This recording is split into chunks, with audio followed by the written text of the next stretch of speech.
사도 바울이 이 갈라디아서를 기록하게 된 것은 갈라디아 지역에 있는 여러 교회들이 유대로부터 내려온 유대인 기독교인들에게 잘못된 교훈을 전해 듣고 그것으로 인해서 그들의 신앙이 순수한 복음의 신앙에서 변절해서 복음의 인간의 행위, 이 율법의 의를 가미시킴으로써 그것으로 이 갈라디아의 교회에 있는 여러 지역의 교회들의 신앙이 자꾸 공격을 받고 이것으로 인해서 순수한 복음이 변질되는 것을 막기 위해서 갈라디아 교회에 이 편지를 써서 보낸 겁니다.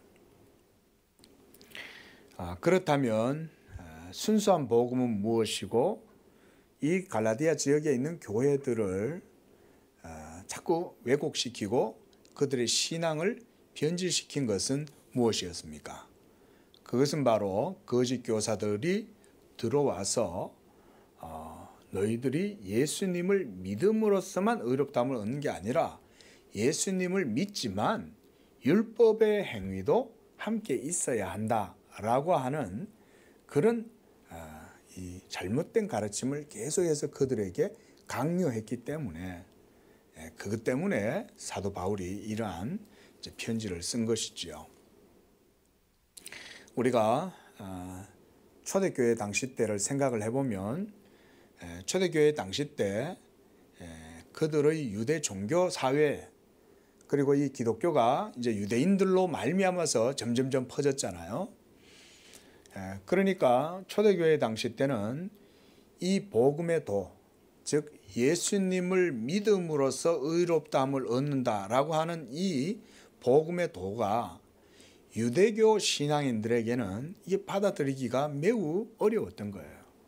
왜냐하면 그들은 오랜 세월 동안 모세의 율법을 따라서 하나님을 섬겨왔고 그렇게 해서 이 율법의 모든 행위가 그들에게 있어서는 매우 중요했기 때문에 이것을 지킴으로써 하나님을 섬기는 것이 그들에게 너무나 자명한 일이었기 때문에 예수님을 믿고 율법의 모든 의는 율법이 명한 것들은 지키지 않아도 된다라고 하는 이런 생각을 가졌을 때 그들에게 이것은 받아들여지기가 매우 어려웠던 것은 사실이었던 거예요. 그러다 보니까 사도 바울과 같은 사람들은 완전히 이단자로 낙인이 찍혀가지고 유대인들이 이 율법에 열심한 사람들이 이 완전 특수단을 만들어 가지고 아예 이 게릴라처럼 이 사도 바울을 모해하려고 아예 그냥 딱 한 40명이 모여가지고 사도 바울을 죽이려고 하는 이런 사람들까지 있었던 걸 볼 때 유대인들에게 있어가지고 이 율법에 대한 이제 여러 가지 신앙들이 쉽게 그걸 벗어나기는 쉽지 않았을 것이다. 우리가 충분히 그렇게 생각을 해볼 수가 있습니다. 그러나 어떻습니까? 하나님의 진리는 바로 예수 그리스도를 믿음으로 말미암는다는 것이 모든 성경이 증거한 바고 사도 바울도 그리스도를 만나고 난 이후에 그것을 깨닫게 된 것이죠. 성령의 은혜를 받고 나니까 율법의 의로서는 하나님 앞에서 의롭다고 얻을 수 있는 사람이 한 사람도 없구나. 도리어 율법은 우리의 죄를 고발하고 우리가 하나님 앞에서 얼마나 연약하고 비참한 죄인인가를 우리를 깨닫게 해주는 것이구나. 그래서 율법의 행위로 의롭다함을 얻을 육체가 없고 예수 그리스도를 믿음으로써 의롭다함을 얻는 것이 이것이 원래 하나님의 복음의 참된 뜻이었구나. 이것을 사도 바울이 깨달았던 것이죠. 그래서 우리가 본문의 내용을 보면 아직까지도 이 야고보와 게바와 요한도 아직 이 유대교의 신앙의 전통에서 벗어나기가 쉽지 않았던 것 같아요. 그래서 9절에 보면 기둥같이 여기는 야고보와 게바와 요한도 내게 주신 은혜를 알므로 나와 바나바와 친교의 악수를 하였다. 예루살렘 교회에 이렇게 야고보와 베드로와 요한이 얼마나 중요한 직책을 맡고 있었습니까? 그런데 그들은 바울과 바나바와 친교의 악수를 했다는 거예요. 이것은 그들이 하나의 신앙을 가졌다는 것을 얘기를 하는 거죠. 베드로에게 인정을 받고 또 야고보에게도 인정을 받고 그리고 사도 요한에게도 인정을 받았다면 바울과 그리고 바나바의 모든 사역과 그리고 그들의 교훈은 하나님의 교회에 인정을 받는 것이죠. 그래서 우리는 이방인에게로 그들은 할례자에게로 가게 하려 합니다. 다만 우리에게 가난한 자들을 기억하도록 부탁하였으니 이것은 본래 나도 힘써 행하였다. 이렇게 이제 예루살렘에 있는 지도자들도 바울과 바나바를 그들의 동료로 인정을 해준 겁니다. 우리가 사도행전 21장 17절에서 26절에서의 내용도 보면요, 여기에도 그런 내용들이 나와요. 거기에서 바울과 바나바를 그들이 영접하고 그리고 야고보와 함께 있던 장로들과 또 교제를 하고 이렇게 해서 바울이 이방인 가운데에서 행했던 모든 사역들 그리고 주님께서 바울의 사역 가운데 역사하셨던 기적들 이런 것들을 그들에게 낱낱이 다 얘기를 해준 거예요. 내가 예수의 복음을 전하면서 이방인들 가운데 나가서 사역할 때에 주의 성령이 도우심으로 이와 같은 놀라운 기적들이 많이 일어났다. 그렇게 함으로 많은 회심자들이 생겨나고 많은 사람들이 예수를 믿게 되었다. 이런 얘기를 서로 이제 나눈 거죠. 자, 이렇게 초대교회가 점점 번성해가는 과정에 있었지만 여전히 유전, 즉 전통을 벗어난다는 건 쉬운 일이 아닌 거예요. 우리가 오늘날도 마찬가지잖아요. 그죠? 신앙생활 하실 때요, 유의하셔야 될 게 있습니다. 뭐냐면 사람의 유전을 하나님 말씀보다 더 앞세우면 안 된다는 겁니다. 하나님의 말씀을 잘 모르면 사람의 유전, 즉 전통이 하나님의 말씀인 줄 알아요. 심지어 우리 성도님들 중에 보면 주보 있잖아요. 주보 순서 바뀌면 큰일 나는 줄 알아요. 많은 성도들이 그런 우를 많이 범합니다. 아니 목사님, 그 예배 때 왜 그거 안 일어납니까? 거기 그 순서에 일어나야죠. 그게 아니에요, 여러분. 그거는 우리가 예배를 드리는 데 있어서 덕이 되기 위해서 우리가 정한 거죠. 사도신경을 조금 더 뒤로 놓을 수 있지만 사도신경을 앞에 놓는 이유는 믿음의 고백이 먼저 있고 나서 우리가 하나님 앞으로 나아가는 게 이게 논리상 맞잖아요. 그러니까 사도신경을 앞에다 두는 거죠. 이런 것들 때문에 굉장히 많은 교회들이 쓸데없는 일 가지고 그게 무슨 진리의 본질이나 되는 것이냐 막 그것 때문에 갈등이 일어나고, 심지어 어떤 교회는 목사님이 부임을 했어요. 그 목사님이 왔는데 피아노가 왜 저쪽에 있는 것보다 이쪽에 있는 게 낫겠다. 그래가지고 목사님이 피아노를 옮겼어요. 집사님, 피아노가 여기 있는 것보다 저쪽에 있는 게 더 낫겠습니다. 그거 옮겼다고 그 목사님 그 교회를 사임을 했어요. 보세요. 이 뭘 의미하는 건지 아세요, 여러분?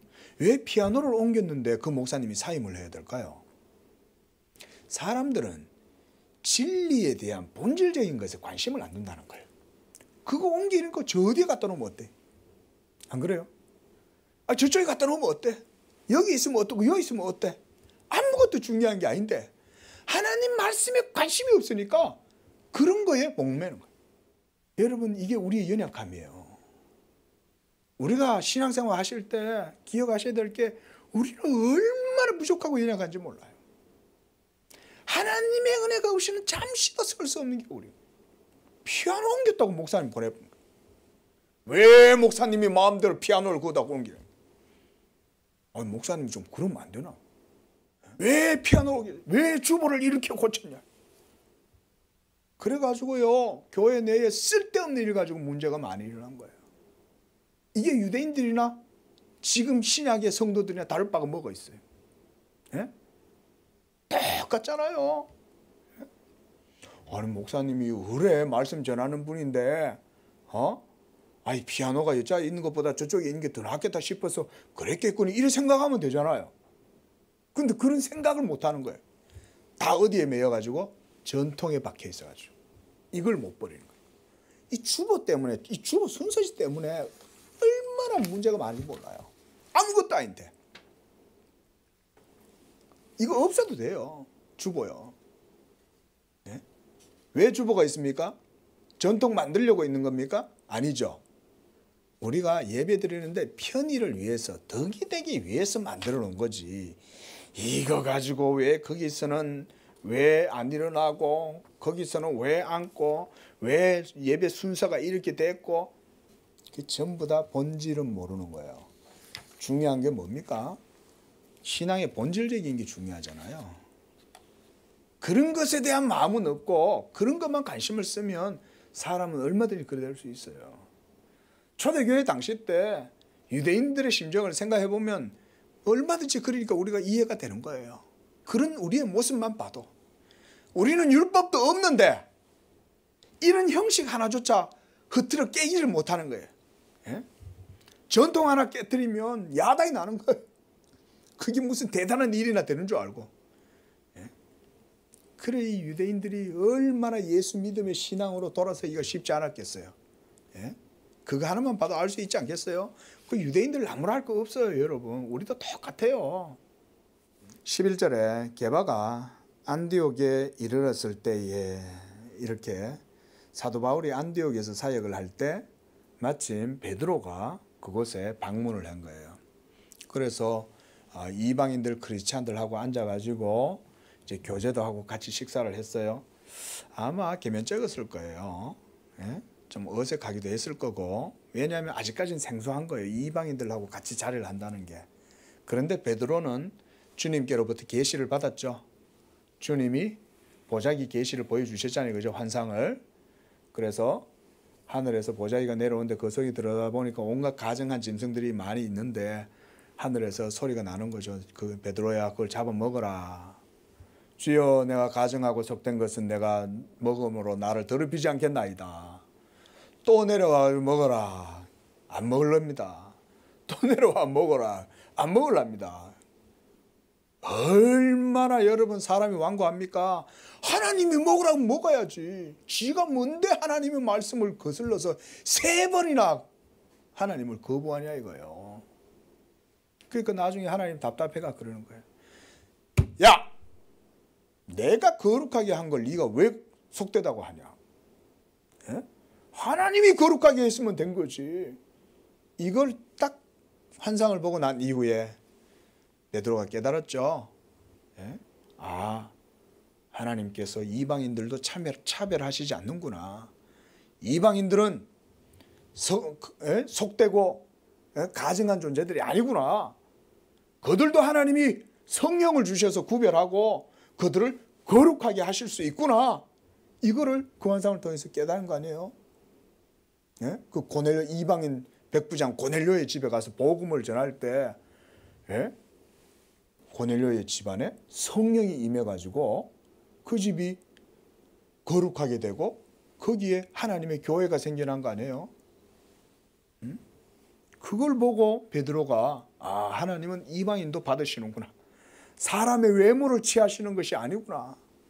이건 뭐냐? 율법의 행위를 따라서 하나님이 사람을 판단하는 게 아니라는 거예요. 외모로 취한다는 거는. 그런데 그랬던 베드로가 그런 경험을 했잖아요. 그렇게 큰 경험을 해놓고도 베드로는 여기서 또 실수를 하는 거예요.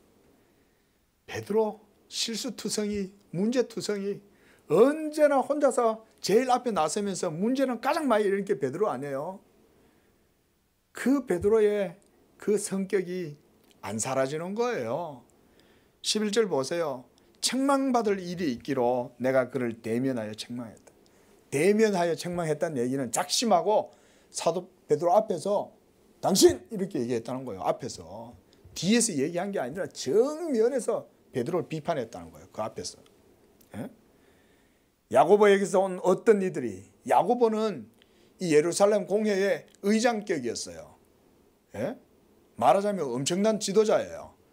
그래 이 유대 종교에 열심히였던 이 야고보를 따르던 사람들이 이 안디옥에 왔는데 이 사람들을 보자 베드로가 깜짝 놀라가지고 그 자리에 피한 거예요. 왜? 이방인들하고 같이 식사하는 걸 보면 이 유대교의 열심인 사람들이 자기를 비난할까 봐 그게 두려웠어요. 참 여러분 보세요. 이게 베드로의 연약함인 거예요. 예수님 쫓아다니다가 예수님 모른다고 부인하고 도망갈 때나 지금이나 이 베드로가 바뀐 모습이 뭐가 있어요. 이런 걸 볼 때 참 여러분 인간성이라고 하는 건 굉장히 연약한 겁니다. 기적도 체험하고 죽은 사람도 살리고 그랬던 베드로 아니에요? 그리고 하나님의 능력을 역사를 다 경험했던 거 아니에요? 옥에 갇혔다가도 천사가 깨워서 바깥으로 나가게 하고 그렇게 큰 능력과 기적을 행했던 베드로도 사람들 앞에서 사람들한테 책망받을까 봐 복음의 도를 모르고 그 자리에서 그들을 피하고 인간적인 시선 때문에 그래서 게바가 이방인과 함께 먹다가 그들이 오매 그가 할례자들을 두려워하여 떠나 물러갔다. 그 바울이 옆에 이래 앉아있다가 가만히 보니까 어라? 이 베드로가 이 하나님 말씀에 어긋나게 행동을 하는 거예요. 하나님의 말씀은 뭐예요? 이방인들도 하나님께서 거룩하게 구별하고 그래서 그들에게도 성령을 주셔서 우리와 하나님께서 유대인들 사이에 구별을 하시지 않았는데 저 베드로가 인간적인 시선이 두려워서 그들과 함께 있다가 슬쩍 그 자리를 떠나니까 베드로가 그러니까 다른 사람들까지 동요가 되는 거예요. 그 13절 보세요. 남은 유대인들도 그와 같이 외식함으로 외식했다는 얘기는 외적인 모습에 사로잡혔다는 거 아니에요. 가식적인 행동을 했다는 거 아닙니까? 그러니까 바나바도 그들의 외식에 유혹되었는지라. 다 분위기가 그렇게 돼가니까 심지어 이 바울의 동역자인 바나바조차도 그걸 이기기가 어려웠던 거예요. 사도 바울이 여기서 진리를 바르게 선포하는 거죠. 그래서 나는 14절에 그들이 복음의 진리를 따라 바르게 행하지 아니함을 보고 모든 자 앞에서 게바에게 비판하는 거예요. 딱 대놓고 이때는 그렇게 해야 돼요. 지금 베드로의 자존심 문제가 아니죠. 하나님의 말씀이 해방을 받느냐. 이것 때문에 하나님의 교회가 지금 문제가 생길 것이냐. 이게 지금 문제잖아요. 그러니까 바울이 정면으로 베드로를 그 자리에서 비판하는 거예요. 네가 보세요. 14절에 나는 그들이 복음의 진리를 따라 바르게 행하지 아니함을 보고. 누가요? 사도가. 유력한 교회의 지도자들조차도 이랬다는 거예요. 우리가 오늘 저녁 먹으면서 성도님하고 교회에 대한 이야기를 했는데 사람들은요 연약합니다. 그 사람들만 연약한 게 아니라 나도 연약한 거예요. 우리도 연약한 거예요. 그걸 아셔야 돼요. 이 교회에서 우리가 하나님을 바르게 섬길 수 있다면 그 자체가 하나님의 은혜인 거예요. 그래서 우리가 다른 거 얘기할 때는 하나님 앞에서 그런 말들을 할 땐 조심을 해야 되는 거예요. 다른 사람들 얘기할 거 없어요, 여러분. 사도 베드로 보세요. 바나바 보세요. 죽음을 두려워하지 않고 복음을 전했던 사람들 아니에요? 그런데 그 작은 전통, 유전 이거를 못 이겨내가지고 시험에 빠지고 외식에 빠지고 이렇게 여러분 인간이 연약한 거 아니에요? 그래서 바울이 이렇게 그들이 복음의 진리를 따라하지 않았다. 복음의 진리란 뭡니까? 여기서 예수 그리스도를 믿음으로써 의롭게 되는데 그것은 유대인이나 이방인이나 차별이 없죠. 이게 복음의 진리죠.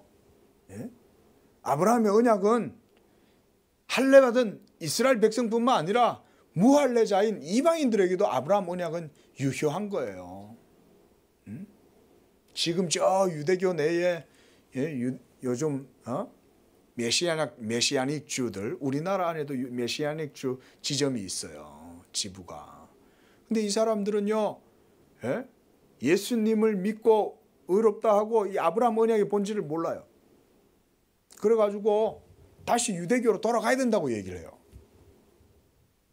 이 사람들 하는 얘기가 그거예요, 결론은. 예? 예수아가 그 예수인데 그 예수가 온 거는 유대교 종교를 다시금 회복시키러 왔다는 거예요. 성경을 완전히 잘못 해석하고 있는 거죠.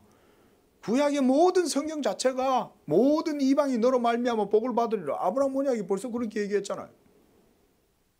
아브라함으로 말미암아 모든 민족이 복을 받는다는 얘기는 그 아브라함 언약 가운데 예수가 오시고 그 예수가 아브라함 언약을 성취함으로 예수 그리스도를 믿는 모든 백성이 온 세상에 가득하게 된다는 거 얘기 안 해요? 유대인들만 예수 믿냐 이거예요. 이방인들도 다 예수 믿는 거예요. 아브라함 언약 안에서. 그게 복음의 진리의 도 아닙니까? 근데 지금 베드로가 이런 행동을 하는 거예요. 그래서 뭐라고 비판했냐 보세요. 모든 자 앞에서 게바에게 이르되 네가 유대인으로서 이방인을 따르고 유대인답게 살지 아니하면서 어찌하여 억지로 이방인을 유대인답게 살려 하려느냐. 강력한 비판이죠. 이건 베드로가 주님을 부인한 것만큼이나 큰 사건이에요. 사실은. 그냥 교리적인 이 실수가 아니에요. 이거는. 사람이 의롭게 되는 것이 어떻게 되는 거예요? 사람이 의롭게 되는 것은 율법의 행위로 되는 게 아니잖아요. 그런데도 왜 베드로는 이방인들과 함께 먹고 교제하고 있다가 유대인들이 내려오니까 그들이 겁나가지고 도망을 쳤냐? 그것은 베드로가 사람이 의롭게 되는 게 예수 그리스도를 믿음으로 말미암아 된다는 이 복음의 신앙을 굳건하게 붙들고 있지 않았기 때문에 그런 거예요. 그러니까 그들 앞에서 부끄러워하는 거예요. 이방인하고 같이 있는 걸 부끄럽게 생각한 거예요. 그래서 사도 바울은요, 이제 15절부터 이제 이 복음의 핵심적인 내용들, 교의들을 여기서 전하고 있어요. 우리는 본래 유대인이요 이방 죄인이 아니로되. 이 말은 유대인이 원래는 언약 가운데 있었지만 그리고 우리 이방인들은 언약 바깥에 있었다 이런 얘기죠. 이게 바로 우리는 본래 유대인이고 이방 죄인이다. 이 말은 언약 밖에 있는 그들 모든 이방인들은 하나님 앞에서 다 죄인으로 이렇게 보기 때문에 이렇게 얘기를 하는 거예요. 그러나 유대인들은 어떻습니까? 하나님의 언약 가운데에서 그들은 하나님의 양자가 되었죠. 그래서 하나님의 자녀로서 그들은 거룩한 자들로 구별이 된 거죠. 이걸 사도 바울이 우리는 본래 유대인이요 이 말인 거예요. 우리는 언약 백성들이요 이 말이고 이방 죄인이 아니었지만 그러나 16절 보십시오. 사람이 의롭게 되는 것은 율법의 행위로 말미암음이 아니라는 거예요. 오직 예수 그리스도를 믿음으로 말미암는 줄 알므로 우리도 그리스도 예수를 믿나니 이는 우리가 율법의 행위로서가 아니고 그리스도를 믿음으로써 의롭다 함을 얻으려 함이라. 율법의 행위로서는 의롭다 함을 얻을 육체가 하나도 없다. 그거를 지금 베드로한테 이제 그런 얘기 하는 거죠. 그뿐만 아니라 베드로를 책망한 이유가 바로 이거죠. 그 베드로가 이방인들을 꺼려하고 그들을 피해서 몸을 숨긴 이유는 이러한 복음에 대한 신앙이 베드로 속에 확고하게 자리를 잡고 있지 못해서 그런 거 아니에요? 이런 복음의 신앙이 있었음에도 불구하고 베드로는 사람을 두려워한 거죠. 하나님의 복음을 자랑스러워하기보다는 사람을 두려워한 거 아니에요? 그래서 사도 바울이 지금 이와 같이 복음의 핵심 내용을 얘기를 할 수밖에 없는 거예요. 우리도 마찬가지죠. 여러분, 이 교회에서 신약 성도들도 본인들이 이방인이었으면서 그렇잖아요. 여러분, 우리는 원 가지들이 아니에요. 우리는 원 감람나무 가지가 아니고 우리는 돌감람나무 가지입니다. 예? 돌감람나무 가지를 하나님이 꺾어갖고 원감람나무 가지에 우리를 접붙이신 거예요. 그런 사람들을 하나님께서 다 예수 믿음으로 복음으로 예수 믿게 하고 의롭게 하고 그렇게 해서 그들로 하여금 성령으로 거듭나게 해서 기독교 국가가 되고 그랬던 거 아니에요. 누가 그걸 자랑할 수 있어요? 저 미국도요, 하나님이 주신 은혜를 잊어버리면 미국도 하나님이요 무너뜨려 버리시는 거예요. 지금 이제 민주당의 후보가 이제는 대통령 이제 당선돼 가지고 지금 그러고 있는데, 앞으로 미국도 어떻게 될지 가만히 주시해 봐야 돼요. 여기 영원한 건 없어요. 영원한 건. 로마 제국도 무너지는데 미국이라고 안 넘어질 것 같아요. 이미 미국 속에 어마어마한 불신자 세력들이 다 자리를 잡고 있고, 미국도 이제는 모든 공공의 영역에 기독교적 요소를 다 말살하고 다 제거하고, 여러분 그럼요 하나님은 미국도 없애버리셔요. 미국이 뭐 아무리 크다고 뭐 저들이 유지할 수 있을 것 같습니까? 아니에요. 우리 한국은 어때요? 우리 한국이라고 뭐 다를 거 없습니다, 여러분. 하나님이 어떻게 보면 이 한국의 땅에 더 많이 주신 거예요. 더 많은 은혜를 주셨음에도 이 한국 교회도 이 복음의 신앙을 잃어버리면 점점점 이제 다 떠나게 됩니다, 여러분. 기독교의 가치는 복음을 수호하는 데 있어요. 예수 그리스도의 복음이 바르게 세워져 있지 않으면 아무리 종교적인 행색을 요란하게 떠들고 해도요 아무 필요 없습니다, 여러분. 기억하셔야 돼요. 막 수많은 사람이 모여가지고 뭐 찬양하고 간증하고 뭐 아무리 시끌벅적하게 떠들어 보세요. 거기에 복음이 없으면 아무것도 아닙니다. 사람들 수천만 명 모여가 뭐 할 거예요, 여러분? 아닙니까? 사람들이 아무리 여기에 많이 있은들 그게 무슨 상관이 있냐고요. 예? 진실하게 하나님을 섬기고 하나님의 말씀대로 하나님을 예배하고 섬기는 거, 하나님이 그걸 원하시는 거 아니겠느냐 이거예요. 우리 양재교회 그런 교회 되기를 축원을 드립니다. 그런 교회가 되기 위해서 우리 성도님들도 기도해야 하시는 거예요. 하나님, 주님 오실 날이 멀지 않은 이때에 우리 양재교회는 주님 오시는 그날까지 이 진리의 등불을, 이 진리의 호롱불을 항상 기름이 끊어지지 않고 항상 유지하고, 그래서 이것을 통해서 하나님께서 이 시대에 하나님이 하실 일을 행하시옵소서. 소리 없이 그저 어떻게 되어지는지도 모르지만 하나님이 우리를 통해서 이 일을 행하시옵소서. 우리는 몰라요, 하나님이 어떻게 하실지. 그러나 분명한 사실은 하나님의 진리는 역사해요. 누룩이 밀가루 반죽 속에서 밀가루 반죽을 부풀게 해가지고 할 때 누룩이 보이지 않잖아요. 그러나 여러분 하나님은 하세요. 복음의 진리가 살아있다면 하나님은 일하세요. 복음의 진리를 통해서 하나님은 반드시 하나님의 큰 일을 행하실 수 있다. 이런 믿음 가지시길 바랍니다. 하나님은요 작은 교회라고 작게 쓰시지 않습니다. 저는 그렇게 분명히 믿어요. 작은 교회라도 여기에 하나님의 말씀이 있다면 다윗처럼 물맷돌 하나로 골리앗과 블레셋을 친 것처럼 하나님은 역사하실 수 있다. 복음의 순수한 도를 바르게 지키고 유지하는 것, 이것이 교회의 본질적인 이 사역이에요. 이것이 17절 말씀에 사도 바울은 계속해서 복음에 대해서 얘기를 합니다. 만일 우리가 그리스도 안에서 의롭게 되려 하다가 죄인으로 드러나면 그리스도께서 죄를 짓게 하는 자냐? 결코 그럴 수 없느니라. 이 말씀은요 다른 말씀이 아닙니다.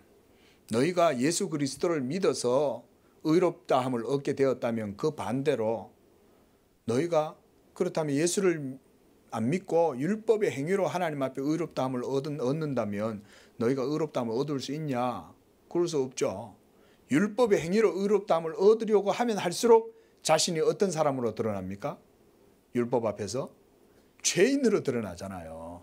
그런데 예수를 믿다가 여기 보니까 죄인으로 드러나면, 그러면 그리스도께서 모든 율법의 의를 행하시고 이루심으로 너희를 믿음으로 의롭게 했는데, 그러면 그렇게 예수님이 너희를 믿음으로 의롭게 한 게 그게 잘못한 거냐? 어느 게 잘못한 거예요? 예수님을 믿다가 율법으로 쫓아서 기울어지는 게 잘못한 거예요? 예수님이 잘못하신 거예요? 율법으로 기운 게 잘못한 거잖아요. 지금 사도 바울의 이 말은 그 얘기예요. 여러 주석가들의 견해들도 다 종합해보면 결국은 그거예요. 그리스도 안에서 의롭게 되려고 네가 하다가 네가 죄인으로 드러났어. 왜 죄인으로 드러났어요? 예수를 믿었기 때문에 죄인으로 드러난 건가요? 아니면 예수를 믿으려 하다가 율법을 의지했기 때문에 그런 건가요? 예수를 믿으려고 하다가 예수 믿으면서 포기하고 율법으로 기울어졌기 때문에 네가 죄인으로 드러난 거 아니냐 그 얘기인 거예요. 왜? 율법은 죄를 정죄하잖아요. 그러나 그리스도 예수를 믿는다면 율법의 정죄에서 자유롭죠. 그러면 누가 그리스도께서 너로 하여금 죄를 짓게 한 거냐? 지금 이렇게 그들의 불신과 잘못된 모습을 이렇게 지금 사도 바울이 책망을 하는 거예요. 너희가 예수 잘 믿다가 왜 이제는 돌이켜서 율법의 의를 따라서 행하려고 그러느냐? 그럼 너희들 율법의 의를 행해가지고 하나님 앞에서 죄인으로 드러나지 않을 자신 있냐? 너희들이 그렇게 율법의 의 때문에 죄인으로 드러나게 된다면 그러면 너희가 왜 예수님을 믿었어? 그 예수님 믿게 된 건 아무것도 아니잖아. 예수님을 믿음으로 그럼 너희가 죄인으로 드러나게 된다면 그럼 그리스도께서 너희들한테 죄를 짓게 한 거야? 지금 그 얘기를 하는 거야. 이렇게 책망을 하는 거죠. 그래서 만일 내가 헐었던 것을 다시 세우면 내가 나를 범법한 자로 만드는 것이라. 헐었던 것이란 뭐냐? 율법의 모든 규례, 의식법 이런 것들을 헐었다는 거예요. 예수 그리스도께서 십자가로 말미암아 모든 율법의 의를 다 성취하고 그리고 모든 규례들, 형식들, 절기들, 의식들 이런 것들을 어떻게 했어요? 다 폐하셨죠. 이건 폐해졌습니다, 여러분. 의식법은 폐해졌습니다. 그러나 율법의 본질과 정신은 폐하여지지 않고 더욱 굳건하게 도리어 더 크게 드러났어요. 이걸 잘 아셔야 돼요. 그래서 우리는 율법 폐기론이 아닌 거예요, 여러분. 오히려 예수 믿음으로 율법을 폐하느냐? 그럴 수 없느니라. 사도 바울이 그렇게 얘기하죠. 왜? 예수 그리스도가 모든 율법의 의를 십자가에서 다 이루신 이유는 우리로 하여금 율법 폐기론자로 살라고 십자가의 의를 이루신 건가? 그게 아니죠. 그리스도가 율법을 완성하셨다면 당연히 예수 믿는 우리는 율법의 완성의 길로 나아가야 되겠죠. 이거 상식 아니에요? 당연한 논리죠. 예수가 율법의 모든 의를 이루었다면 예수 믿는 우리는 그 율법에 의해서 모든 의무를 벗어날 수 있냐? 그럴 수 없잖아요. 도리어 살인하지 말라 그러면 우리는 더 깊이 살인을 안 해야 돼요. 더 미워 안 해야 되고 더 이웃을 돌봐야 되고 이 코로나 때문에 이하다이면 이웃을 위해서 교회 잠시 예배도 멈출 수 있어요, 여러분. 이런 와중에 오히려 예배 드리겠다고 길을 쓰고 나대는 거는 이웃을 사랑하는 게 아니에요. 이웃 사랑이 어떻게 드러나요? 오늘 우리 은빈이가 청년이 전화가 왔어요. 목사님 기도해 주세요. 왜? 저 어디 경기도에 있는 그 코로나 바이러스 환자들 이제 거기 격리 시설에 자기가 파견됐다는 거예요. 그래서 그냥 기도하자. 겁내지 마라. 거 가서 열심히 섬겨라 그랬어요. 그 이웃 사랑을 그런 데 가서 실천하는 거다. 가서 하나님 보내신다고 생각하고 가서 기쁜 마음으로 봉사해. 이 어려운 시국에 크리스찬들이 그런 데 가 있으면 여러분 그 하나님이 보낸다고 생각하고 하는 거예요. 예? 이웃 사랑을 그런 데 실천하는 거 아니에요? 살인하지 말라는 얘기는 그거 가서 열심히 봉사해라는 말과 똑같은 거예요, 여러분. 그게 이 신약의 성도들이 하나님의 계명을 예수 믿음 가운데 더 크게 드러내고 실천하는 거예요. 내가 사람 안 죽였다고 내가 율법의 의를 다 행했다고 생각하면 안 돼요. 적극적으로 이 이웃을 위해서 뭔가를 할 수 있다면 열심히 우리가 주어진 힘 가운데 하는 거예요. 가령 우리 어떤 주변의 이웃에 힘들어서 자기 아이를 우리 교회에 잠깐 맡긴다. 우리 그 아이를 잘 맡아주는 거예요. 그것도 이웃 사랑인 거예요, 여러분. 그래가지고 이 교회 오면 우리가 그걸 도와주는 거예요. 그 어려운 이웃들을 위해 가지고 그것도요. 예? 그 우리 교회 맡겨주는 것도 얼마나 감사해요. 하나님이 우리한테 맡겨주는 거잖아요. 예? 이렇게 율법의 의는 여러분 예수 믿음으로 인해서 우리 삶 속에서 다 실천되는 거예요, 이게. 이렇게 해서 19절에 사도 바울은 율법으로 말미암아 율법에 대하여 자신이 죽었다. 이건 우리 모든 신앙인들도 마찬가지죠. 예수 믿는 여러분은 이 갈라디아 교인들처럼 이런 우를 범하면 안 돼요. 예수 믿는 우리 양재교회 성도님들은 여러분들의 모든 율법으로 말미암아 율법에 대하여 예수 믿음으로 말미암아 죽은 줄로 믿으시기 바랍니다. 우리 모두는 이미 율법의 정죄 앞에서 우리는 다 죽은 거예요. 어디서 죽었죠? 어디에서 죽었어요, 우리가? 여러분 자신을 어디서 죽었어요? 그렇죠. 십자가에서. 예수 그리스도가 십자가에서 못 박히셔서 죽으실 때 예수 믿는 우리도 그와 함께 십자가에 못 박힌 거예요. 2000년 전에뿐만 아니라 지금도 그건 마찬가지예요. 2000년 전에 단번에 한 번에 영원히 자기를 하나님께 드리신 그 예수 그리스도, 하나님 앞에서 우리 모든 죄인들의 희생양이 되신 그 예수를 믿는 자들은 2000년이 지난 지금도 그 예수를 믿으면 그리스도와 함께 십자가에 못 박히는 거예요. 그러므로 십자가에 못 박힌 여러분은 율법에 대하여 죽었다. 이 죽었다고 말할 수 있는 사람, 고백할 수 있는 사람은 예수님을 믿는 사람만이 이 고백을 할 수 있습니다. 예수님 없이 율법에 죽었다고 막 떠들면 안 돼요. 큰일 나요. 왜? 율법의 칼날이 서슬퍼렇게 살아있거든요. 여러분이 서슬퍼런 율법의 칼날이 서 있는데 예수님도 안 믿으면서 나는 율법에 대하여 죽었다 그러면 큰일 나죠. 그러므로 이제 유명한 갈라디아서 2장 20절의 고백을 사도 바울이 합니다. 우리가 그런 마음으로요, 우리가 다시 한번 우리가 20절 말씀을 함께 읽었으면 좋겠어요. 이것이 내가 그리스도와 함께 정말 내가 율법에 대하여 죽었다, 이 고백으로 여러분들 한번 읽어보시기 바랍니다. 우리 함께 읽어보겠습니다. 20절 시작. 내가 그리스도와 함께 십자가에 못 박혔나니 그런즉 이제는 내가 사는 것이 아니요 오직 내 안에 그리스도께서 사시는 것이라. 이제 내가 육체 가운데 사는 것은 나를 사랑하사 나를 위하여 자기 자신을 버리신 하나님의 아들을 믿는 믿음 안에서 사는 것이다. 베드로와 야고보와 요한과 바나바와 여러 사람들이 복음의 신앙 가운데 바르게 행하지 못할 때 사도 바울은 지금 이것을 갈라디아 교회에다가 전하는 거예요. 왜 우리가 율법의 행위로 하나님 앞에 의롭다함을 얻지 못하냐? 율법의 완전한 도에 100% 하나님 앞에 일치되게 사는 사람 어디 있냐? 한 사람도 없지 않냐? 그렇죠? 여러분, 우리는 10계명 가운데 한 계명도 우리는 제대로 못 지킵니다. 언감생시 여러분 생각도 하지 마세요. 10계명 중에 최소 나는 2-3개 정도는 지킬 수 있지 않을까요? 한 개도 못 지켜요. 우리는요. 하나도요. 그러나 그런 우리를 예수 그리스도께서 십자가에서 모든 우리를 대신하는 율법의 모든 정죄를 거기서 다 소멸시킨 십자가로. 그래서 예수를 믿는 자는 예수 십자가에서 이 모든 율법에 대하여 자신도 죽는 거예요. 이게 복음인 거예요.